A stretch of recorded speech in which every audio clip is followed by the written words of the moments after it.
할렐루야. 네, 앞뒤 좌우에 계신 분들과 이렇게 한번 인사해 보도록 하겠습니다. 제 근처에 앉아주셔서 감사합니다. 예, 그동안 행복 비타민이라고 했는데 비타민도 골고루 먹어야 된다 그러더라고요. 이렇게 한번 인사해 보도록 하겠습니다. 성도님이 제 기쁨 비타민입니다.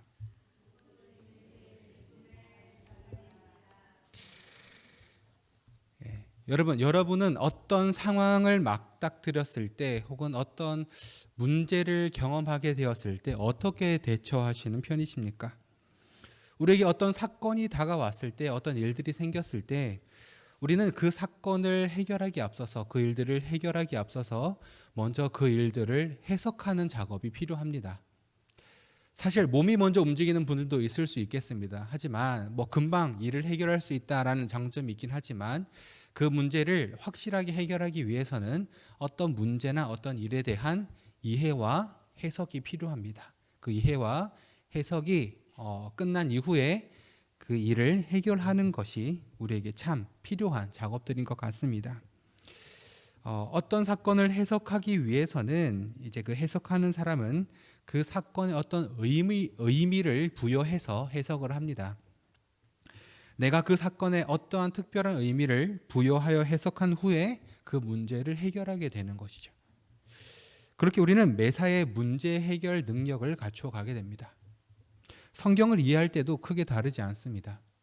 성경을 그저 보고 그냥 보이는 대로 이해하는 것이 아니라 하나님의 말씀인 성경 본문을 먼저 이해하고 해석할 수 있어야 합니다. 본문을 이해하기 위해서는 우리를 먼저 본문을 해석하는 작업이 필요합니다. 오늘 본문은 예수님의 10명의 이 제자들이 야고보와 요한을 향해서 화를 냈다라는 내용으로 시작합니다. 이 10명의 제자들은 왜 야고보와 요한을 향해 화를 낸 것일까요? 이 상황에 좀 더 자세히 알아보기 위해서는 오늘 본문의 앞부분에 해당하는 이 10장 35절부터 함께 좀 살펴보아야 합니다. 마가복음 10장 35절을 같이 한번 읽어보겠습니다. 세베대의 아들 야고보와 요한이 주께 나와 여짜오되 선생님이여 무엇이든지 우리가 구하는 바를 우리에게 하여 주시기를 원하옵나이다. 세베대의 아들 야고보와 요한이 예수님께 나와서 이렇게 요청합니다. 선생님이여, 예수님, 우리가 당신에게 무엇인가를 부탁드릴 터인데 거절하지 마시고 무조건 들어주셔야 합니다 라고 이야기하고 있는 것이죠. 이 야고보와 요한은 예수님께 무엇을 부탁할 것이기에 이렇게 무조건 수락해달라라고 이야기하고 있는 것일까요? 예수님께서 그들에게 무엇을 하여 주기를 원하느냐라고 물으시자 야고보와 요한이 이렇게 이야기합니다. 37절입니다. 여짜오되 주의 영광 중에서 우리를 하나는 주의 우편에 하나는 좌편에 앉게 하여 주옵소서라고 요청합니다. 지금 야고보와 요한이 예수님께 무엇을 요청하고 있는 것이냐면 주의 영광스러운 날에 장차 예수님께서 이 땅 가운데 떠나셔서 영광 중에 임할 그때가 다가오게 되면 우리 2명 중에 한 명은 오른편에 또 다른 한편은 좌편에 일명 오른팔과 왼팔이 되게 해달라라고 요청하고 있는 것이죠. 그리고 예수님, 우리의 이 부탁을 무조건 수락하셔야 됩니다. 거절하시면 안 됩니다 라고 이야기하고 있는 것입니다. 그러자 예수님이 이들에게 이렇게 대답하시죠. 40절입니다. 내 좌우편에 앉는 것은 내가 줄 것이 아니라 누구를 위하여 준비되었든지 그들이 얻을 것이니라 라고 말씀하십니다. 야고보와 요한이 예수님의 오른편과 왼편 자리를 달라라고 말하며 예수님의 실질적인 이 실세가 되기를 원합니다라고 이 말하는 것을 듣고 있었던 이 10명의 제자가 이 야고보와 요한을 향해 화를 냈다라고 오늘 본문을 이렇게 시작하는 것이죠. 왜 화를 냈을까요? 야고보, 요한, 어떻게 예수님을 그런 식으로 대할 수 있는 거야? 예수님이 그것밖에 안 돼? 예수님이 그럴 뿐이야? 라는 의미에서 화를 냈던 것일까요? 아니면 내가 그 자리를 차지해야 되는데 먼저 그 얘기를 하는 건 치사한 거 아니야? 라는 의미에서 화를 낸 것일까요? 성경을 앞뒤 문맥을 잘 살펴보면 후자에 해당합니다.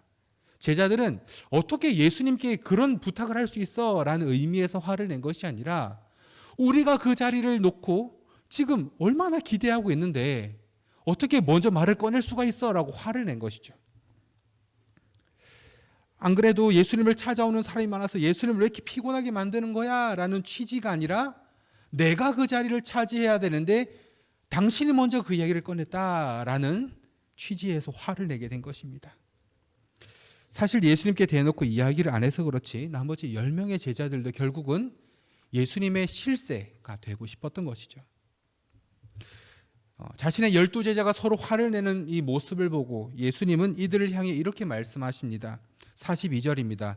예수께서 불러다가 이르시되 이방인의 집권자들이 그들을 임의로 주관하고 그 고관들이 그들에게 권세를 부리는 줄을 너희가 알거니와 라고 말씀하십니다. 이방인의 집권자, 즉 이 세상의 집권자들은 임의로 주관하고 권세를 부립니다. 다른 말로 하자면 자신의 권력을 탐하며 다른 사람들에게 그 권력을 행사한다라고 말씀하시는 것이죠. 그러면서 예수님은 이어지는 43절과 44절에서 제자들을 향해서 적어도 제자인 너희는 그들과 같이 되어서는 안 된다라고 말씀하십니다. 오늘 본문 43절과 44절을 같이 한번 보도록 하겠습니다. 너희 중에는 그렇지 않을지니 너희 중에 누구든지 크고자 하는 자는 너희를 섬기는 자가 되고 너희 중에 누구든지 으뜸이 되고자 하는 자는 모든 사람의 종이 되어야 하리라. 아멘. 우리는 여기서 예수님의 말씀을 통해서 우리가 잊지 않아야 할 크리스천으로서의 자세에 대해서 기억해야 할 것이 있습니다. 그것은 바로 서로 크고자 싸워서는 안 된다라는 것입니다. 상대방과 자신을 끊임없이 비교하면서 내가 얼마나 우월한 사람이며 다른 사람을 업신 여기거나 하찮게 생각하는 것이 이 믿는 자로서의 올바른 마음가짐이 아니다라는 것이죠. 빌립보서 2장 3절은 다음과 같이 말합니다. 아무 일에든지 다툼이나 허영으로 하지 말고 오직 겸손한 마음으로 각각 자기보다 남을 낮게 여기고. 아멘. 강 목사님 죄송한데 혹시 설교 중 본문 뒤에 좀 추가를 해주시겠어요? 네. 여기서 남을 낮게 여긴다라는 것은 남이 나보다 더 탁월하다, 나를 능가한다, 내 위에 있다라고 생각을 하는 겁니다. 이러한 생각은 겸손한 마음을 전제하는 겁니다. 겸손한 마음이 없는 우리는 만약에 없다면 다른 사람을 우리보다 더 나은 존재로 인정할 수가 없는 것이죠.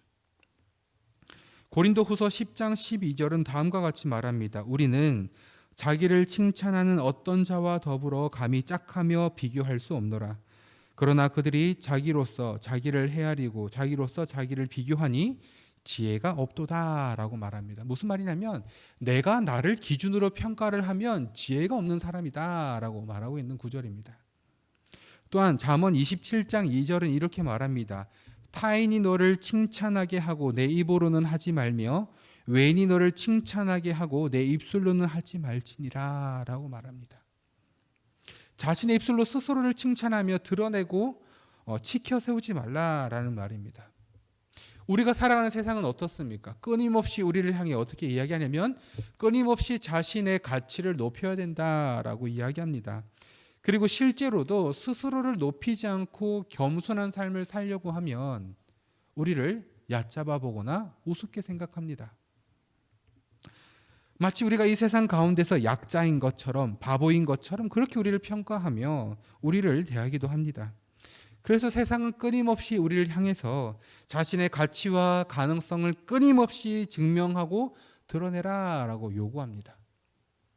하지만 오늘 본문은 우리에게 분명한 사실을 한 가지 알려주는데 믿음을 가진 우리는 스스로를 높이는 자들이 아니라 오히려 스스로를 낮추는 겸손의 사람이 되어야 한다는 사실입니다. 부디 바라기는 겸손함으로 자기 자신을 드러내지 않으며 다른 사람보다 더 큰 사람이 되기 위해 다른 사람과 싸우지 않는 그런 믿음을 갖는 우리 모두가 될 수 있기를 주님의 이름으로 축원합니다. 두 번째로 우리는 섬기는 자가 되어야 합니다. 예수님은 서로 예수님의 곁에 서고 싶어 하는, 그래서 자신의 업적을 인정받고 높은 자리에 앉고 싶어 했던 그 제자들을 향해서 으뜸이 되고자 하는 자는 모든 사람이 종이 되어야 한다라고 말씀하십니다. 본문 44절입니다. 너희 중에 누구든지 으뜸이 되고자 하는 자는 모든 사람의 종이 되어야 하리라. 아멘. 모든 사람의 뭐가 되라고 말합니까? 종이 되라고 말합니다. 여러분 혹시 잘 모르겠습니다. 나이가 좀 많으신 우리 성도님들은 집에 종을 부려본 기억이 있으신지 모르겠는데, 종이라는 것은 자신의 주권이나 주체가 없습니다. 주인이 말하는 대로, 주인이 지정해 주는 대로만 살아가는 사람이 바로 종입니다. 여러분 혹시 섬기는 삶을 살지 않으면 나라가 망한다라는 이야기 들어보셨습니까? 못 들어보셨습니까? 제가 한 가지 실례를 알려드리도록 하겠습니다. 섬기는 자가 되지 않아서 실제로 패망의 길을 걸어야 했던 나라가 있었습니다. 어디일까요? E자로 시작하고 L자로 끝납니다. 네, 이스라엘이었습니다. 예, 너무 당연한 것을 말씀드려서 당혹해 하실 것 같아서, 하나님의 뜻대로 이스라엘을 다스리려 했던 다윗의 시대가 저물었습니다. 그리고 그 다윗의 뒤를 이어 번영의 시기를 누렸던 이 솔로몬이 다스렸던 통치의 기간도 지나게 되었습니다. 이제 솔로몬의 아들인 르호보암이 이스라엘의 왕이 되었습니다. 르호보암이 왕위에 오르자 온 회중이 르호보암에게 나와서 간절히 간구한 한 가지 사실이 있는데, 그것은 바로 솔로몬이 자신들에게 그동안 지어왔던 이 고역과 무거운 멍에를 가볍게 해달라라는 요청이었습니다. 왕이시여, 당신의 아버지 부왕이었던 이 솔로몬은 우리에게 많은 고역, 일들을 시켰고 많은 멍에를 지어 우리가 참 그동안 많이 힘들었습니다. 이제는 우리의 멍에를 좀 가볍게 해주십시오라고 요청합니다. 그러자 르호보암은 그들에게 3일 뒤에 다시 오면 내가 답을 주겠습니다라고 말하고 그들을 돌려보내죠. 그리고 자신의 아버지인 이 솔로몬이 살아생전 함께 논의를 했던 이 노인들에게 백성들이 이렇게 요청을 했는데 어떤 대답을 주어야 합니까? 라고 묻습니다. 그러자 노인들이 이렇게 대답합니다. 열왕기상 12장 7절입니다. 대답하여 이르되 왕이 만일 오늘 이 백성을 섬기는 자가 되어 그들을 섬기고 좋은 말로 대답하여 이르시면 그들이 영원히 왕의 종이 되리이다 하나라고 말합니다. 백성을 섬기는 자가 되라라고 말합니다. 누구를 향해서요? 왕인 솔로몬을 향해서. 백성을 섬기는 자가 되면, 그들을 섬기면, 좋은 말로 대답하여 이르면 그들이 영원히 왕의 종이 되리이다라고 말합니다. 그런데 안타깝게도 이 솔로몬은 이 노인들의 이야기를 귀담아 듣지 않았습니다. 자신과 함께 성장했던, 자신과 함께 자랐던 젊은 자들에게 또한 의견을 묻습니다. 백성들이 이렇게 나한테 요청을 하는데 어떻게 대답을 해야겠는가라고 말하자 오히려 솔로몬이 백성들에게 지웠던 고역과 멍에를 더욱더 무겁게 하라라고 말합니다. 결국 솔로몬은 이 젊은 친구들의 이야기를 수용하여 백성들에게 이렇게 전달했고, 결국 백성들은 이 르호보암의 왕의 통치에 만족하지 못하여 결국 나라가 둘로 쪼개어지게 되었습니다. 결국 솔로몬의 아들이었던 르호보암은 섬기는 자가 되지 못해서 나라를 패망의 길로 이끌어간 것이죠. 우리는 섬기는 자가 되어야 합니다. 예수님의 제자들이 서로 크고자 다투고 있을 때 예수님은 본문 45절에서 이렇게 말씀하십니다. 인자가 온 것은 섬김을 받으려 함이 아니라 도리어 섬기려 하고 자기 목숨을 많은 사람의 대속물로 주려 함이니라. 아멘. 예수님은 자신을 가르켜 인자라고 지칭하십니다. 이 인자란 것은 단어 그대로를 보면 사람의 아들이라는 뜻입니다. 그런데 헬라어 원어를 보면 이 사람의 아들이라는 이 단어의 첫 글자가 대문자로 시작합니다. 무슨 말이냐면 고유명사다라는 것이죠. 그 사람의 아들, 그 사람의 아들이라고 우리가 이해할 수 있습니다. 예수님은 자신을 가르쳐 사용하신 이 인자라는 단어가 구약 성경인 다니엘서에도 등장하는데요. 다니엘서 7장 13절입니다. 내가 또 밤 환상 중에 보니 인자 같은 이가 하늘 구름을 타고 와서 옛적부터 항상 계신 이에게 나아가 그 앞으로 인도되매. 어떤 이가요? 인자 같은 이가, 사람의 아들 같은 이가, 이 인자가 하늘 구름을 타고 와서라고 말합니다. 지난주에 제가 함께 나눴던 것 같은데 이 하늘 구름, 이 구름은 어떤 것을 상징한다고 말씀드렸었습니까? 하나님의 임재, 하나님의 임재를 상징하는 겁니다. 하늘 구름을 타고 왔다라는 것은 신적인 존재이다라는 것을 의미하고 있죠. 그 인자 같은 이가 옛적부터 항상 계신 이에게 인도되었다라고 말합니다. 이어지는 7장 14절입니다. 다니엘서 7장 14절입니다. 그에게 권세와 영광과 나라를 주고 모든 백성과 나라들과 다른 언어를 말하는 모든 자들이 그를 섬기게 하였으니 그의 권세는 소멸되지 아니하는 영원한 권세요 그의 나라는 멸망하지 아니할 것이니라. 아멘. 그 인자 같은 이에게 권세와 영광과 나라를 주었다라고 말하며 그에게 주어진 권세는 영원한 권세였다라고 다니엘서는 말합니다. 다니엘서가 말하고 있는 이 인자 같은 이는 누구를 지칭하는 것일까요? 예수님을 가리키고 있는 것입니다. 예수님은 하나님의 아들로서 영원한 권세를 가지고 이 땅 가운데 임하신 예수님이십니다. 오늘 본문 45절에 인자이신 그분이 자신을 향해서 자신이 이 땅에 온 이유에 대해서 이렇게 말씀하십니다. 본문 45절입니다. 인자가 온 것은 섬김을 받으려 함이 아니라 도리어 섬기려 하고 자기 목숨을 많은 사람의 대속물로 주려 함이니라. 아멘. 인자가 그 사람의 아들, 즉 하나님의 아들이신 영광과 존귀와 찬양을 받으시기 합당하신 영원한 권세를 가지신 그분이 이 땅 가운데 오신 이유를 스스로 뭐라고 표현하고 계시냐면 모든 사람의 대속물로 주기 위해 섬김을 받는 것이 아니라 섬기려고 왔다라고 말씀하고 계신 것입니다. 죄로 인해 전적으로 타락해버린 우리는 우리가 짓는 죄에 대한 대가를 스스로 지불할 수가 없습니다. 인간이긴 하지만 죄가 없는 누군가가 있어야만 우리의 죄를 정가시킬 수가 있습니다. 누구일까요? 바로 예수님이십니다. 예수님으로 말미암아 우리는 죄로 인한 사망과 영원한 형벌로부터 자유롭게 되었습니다. 인자이신 그분께서 인간의 몸을 입고 이 땅 가운데 오신 하나님이신 그분께서 죄로 인해 전적인 타락을 경험한 우리의 모든 죄를 가져가시고 대속해 주심으로 우리의 구속주가 되어 주셨습니다. 우리가 저주를 받아야 했는데, 우리가 고통을 당해야 했는데 나를 대신해서, 우리를 대신해서 십자가에서 대속의 죽음을 이루어내심으로 우리에게 영원한 자유와 생명을 주시기 위해 우리를 섬기기 위해 이 땅 가운데 왔다라고 스스로를 드러내고 계신 것입니다. 이 얼마나 감사한 일입니까? 하나님의 아들로서 영원한 권세를 가지신 그분이 우리를 섬기러 이 땅 가운데 오셨습니다. 그런데 이런 예수님을 두고 지금 12제자가 무엇으로 싸우고 있었다고요? 스스로 높아지기 위해서, 이러한 예수님 옆에서 권세를 잡아보기 위해서 싸우고 있었다라는 것입니다.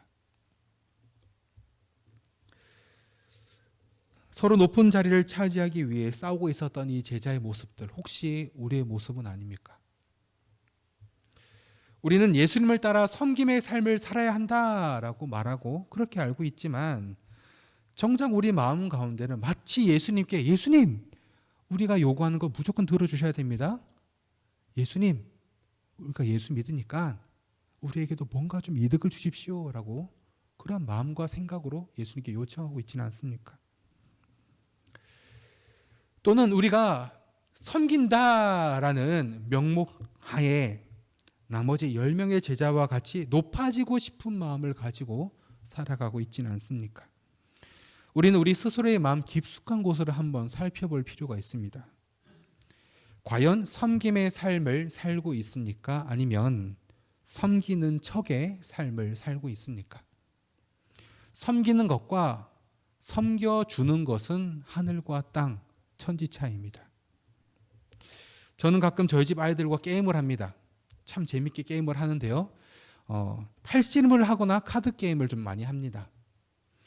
팔씨름을 하면 아직까지 아이들이 많이 어리니까 아직은 당연히 제가 이깁니다. 저한테 지면 아이들이 어떻게 하냐면 자기가 두 손으로 한번 붙어보겠다라고 이야기합니다. 자, 두 손으로 저랑 붙었습니다. 누가 이길까요? 여전히 제가 이깁니다. 예.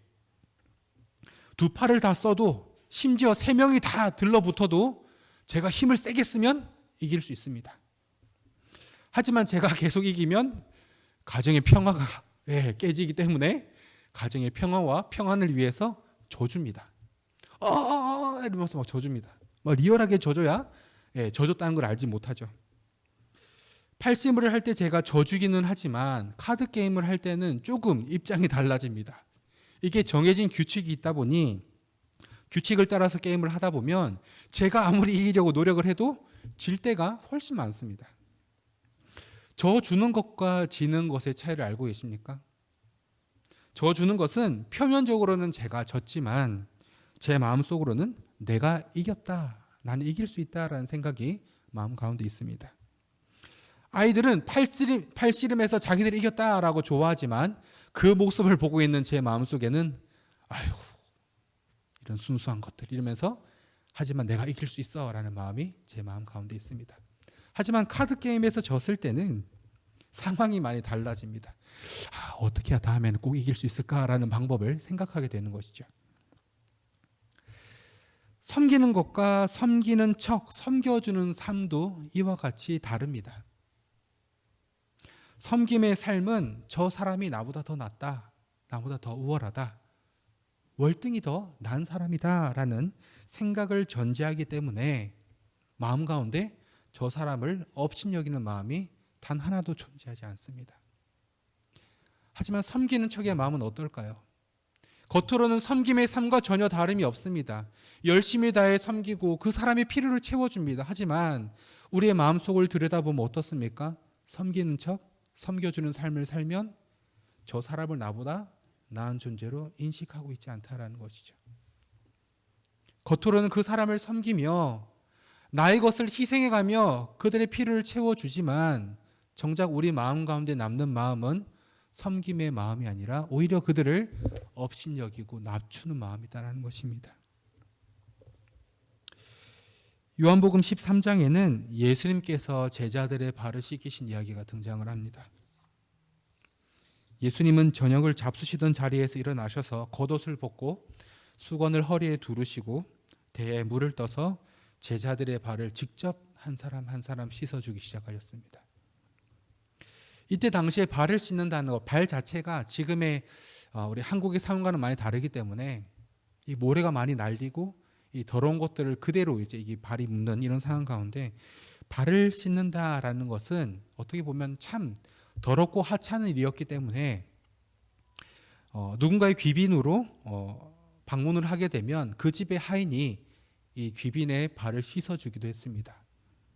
그런데 요한복음 13장에서는 예수님께서 직접 수건을 허리에 두르시고 직접 제자들의 발을 씻어주셨습니다. 그러자 이 제자들이 한 명씩 당황하기 시작합니다.